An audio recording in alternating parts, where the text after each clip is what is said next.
Alright guys, welcome back to the channel. Welcome if you're new. Thank you for taking time out of your day to check the video out. We have more PlayStation news, rumors, and leaks to go over and cover today. We're starting here with the announcement of an upcoming Death Stranding 2 event where we're going to get a good look at gameplay apparently. This was actually posted on the PlayStation YouTube channel where they're going to be hosting a live stream in 7 days on June 8th, and in the description it says, presented by Kojima Productions, this exclusive event features a live demonstration of Death Stranding 2 on the beach, a panel with special guests, and an inside look at the creative process from the legendary mind behind it all, Hideo Kojima himself, and it will be hosted by Jeff Keighley. Now, this is interesting timing because we know that Summer Game Fest is happening on June 6th, and it was confirmed that Hideo Kojima will be present at Summer Game Fest. So it's hard to determine still if he's going to be present there with Death Stranding. I'm going to say maybe not, considering he's going to be getting like his own event showcasing gameplay. I think this is good news for anybody who's still kind of on the fence about Death Stranding 2, because we have seen quite a bit of gameplay, but we haven't actually seen like a live demonstration of moment-to-moment gameplay, like uncut, you know, something that's more than just a couple of minutes long. And it sounds like that's exactly what this is going to be. So, you know, I'm very excited for this game. As you guys know, I've seen quite a few people say that they're tuning out now because they don't want anything spoiled or they don't want to see anymore.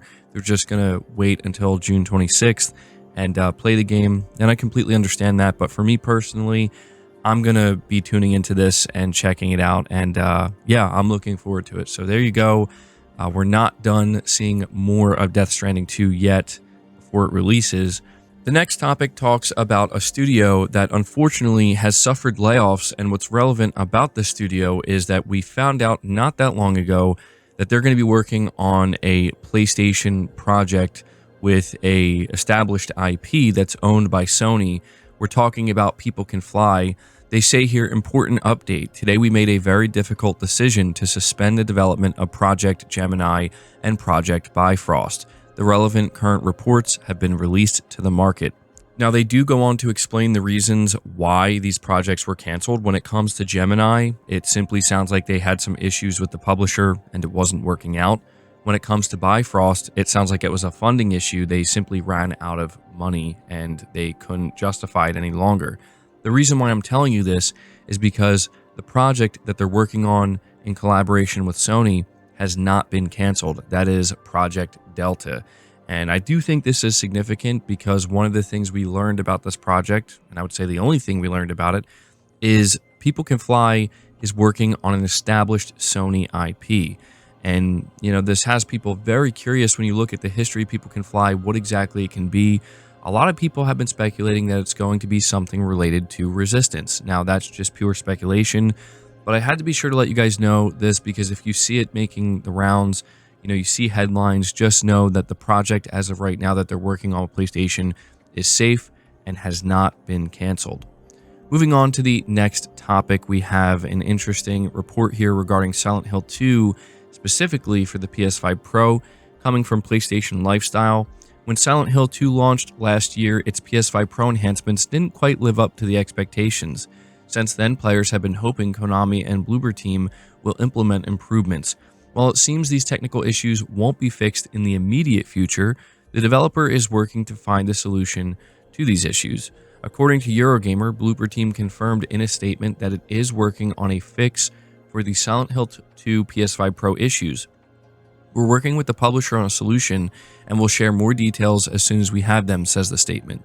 When these improvements will be implemented is still unknown. However, it has been a hot topic with Silent Hill 2 fans. In a recent Reddit thread before this statement, players believed Bloober Team had abandoned fixing its technical issues. Yeah, it's just sad at this point. I've given up on it, said one Reddit user. The PS5 Pro version, which is supposed to be the superior version to the base PS5, is literally worse. Silent Hill 2 is also not fixed on PC, stutter/performance issues, so it's probably abandoned at this point since they're working on multiple different games, said another user. Despite its technical flaws on PS5 Pro, Silent Hill 2 has been met with favorable reception when it launched last year. So yeah, this is important to cover because Bloober Team is coming out and letting us know apparently that they still do have a proper PS5 Pro patch that's going to be coming out. Well, we don't know exactly when, but they're working on it. And yeah, I mean, it's understandable that people would still be frustrated with this. I did play this game on PS5 Pro. It was my game of the year in 2024, and it definitely had a couple of issues, but nothing that I would say is too major. But you can also tell that the full potential was not realized with the PS5 Pro version, absolutely, and it's still having a couple of issues on PC. So hopefully Bloober Team will be able to get these patches out there sooner rather than later. Moving on to the next topic, we have another report here from PlayStation Lifestyle. The title reads, "Rumored PlayStation handheld may have lost its rival already." It looks like the long-rumored PlayStation handheld, expected to launch as part of the PlayStation 6 generation, has lost its Xbox competition already. A new report claims that Microsoft has shelved its dedicated Xbox handheld device for now. The company remains focused on its other next-gen Xbox devices. According to Windows Central, the handheld that's being sidelined for now was specifically meant to run full Xbox games. The website claims that Microsoft is still committed to the project, but has other priorities at present. One of those priorities is a handheld that is developing in partnership with Asus, which will play Windows games.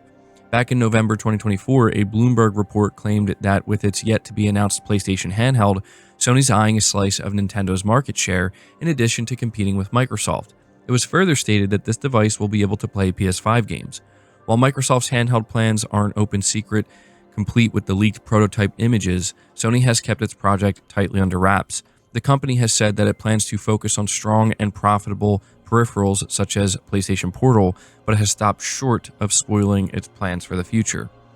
So, yeah, this was a report that's been making the rounds where internally Microsoft has decided that they're going to shelve the dedicated Xbox handheld for now. They're not saying it's canceled, but I think a lot of people are losing hope now.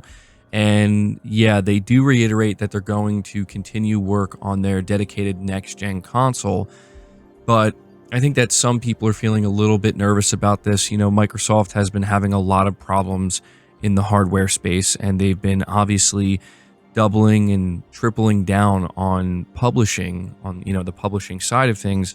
So it's understandable why, you know, certain Xbox fans who are still, you know, enthusiastic about hardware on that side are feeling a little bit more nervous with this news coming out. But yeah, it's good that PlayStation, as of right now, is still pursuing a dedicated handheld. It's going to be really interesting to see what they do with it and how they roll it out. Moving on to the next topic, we are talking about The Witcher 3. This is coming from Push Square. It says, as part of its 10th anniversary celebrations, CD Projekt Red has shared it is working on one final patch for The Witcher 3. Arriving later this year, the update will bring mod support to the PS5 version of the RPG. In a blog post, the developer revealed later this year, we will release one more patch for The Witcher 3 Wild Hunt. This update will introduce cross-platform mod support across PC, PS5, and Xbox Series consoles via mod.io. Creating, sharing, and enjoying mods will be easier and more accessible as players on PC, PS5, and Xbox will be able to share a modding ecosystem. So if you're somebody who is still playing The Witcher 3 or planning on going back to it, specifically on PS5, finally there will be mod support. I think, you know, a lot of players are going to be excited about this. I've already seen quite a few people expressing excitement over this. So there you go. Let me know if you're going to go back to The Witcher 3 to try out some of these mods on console when it releases. But moving on to the final topic of the video, we're actually talking about Splinter Cell. The official Ubisoft X account posted a picture of Sam Fisher saying hashtag Splinter Cell, and a lot of people are assuming that this is a tease for the remake that we haven't heard about in quite some time. Some people think that this image is actually one from the remake, but it's not. We have Tom Henderson, who is a very reliable insider, saying the remake, in regards to Splinter Cell Remake, looks genuinely impressive from what I've seen. I hope we hear about it sooner rather than later. So he has seen this remake and he's saying it's genuinely impressive. And he does go on to say that obviously this picture is not from the remake, which is kind of funny because if you read some of the replies, people were definitely concerned, thinking like, uh-oh, like if this is what it's actually going to look like, you know, this isn't going to be very good. Yeah, I don't know how many of you guys are anticipating this Splinter Cell remake, and of course, it's been a long time since we've seen anything with Splinter Cell that's felt like exciting and worthwhile. And I know that there's a lot of Splinter Cell fans like really hoping that they nail this remake and that hopefully it doesn't get canceled. So I think that this is reassuring news. You know, it does seem like Ubisoft is teasing we're going to be hearing about it soon.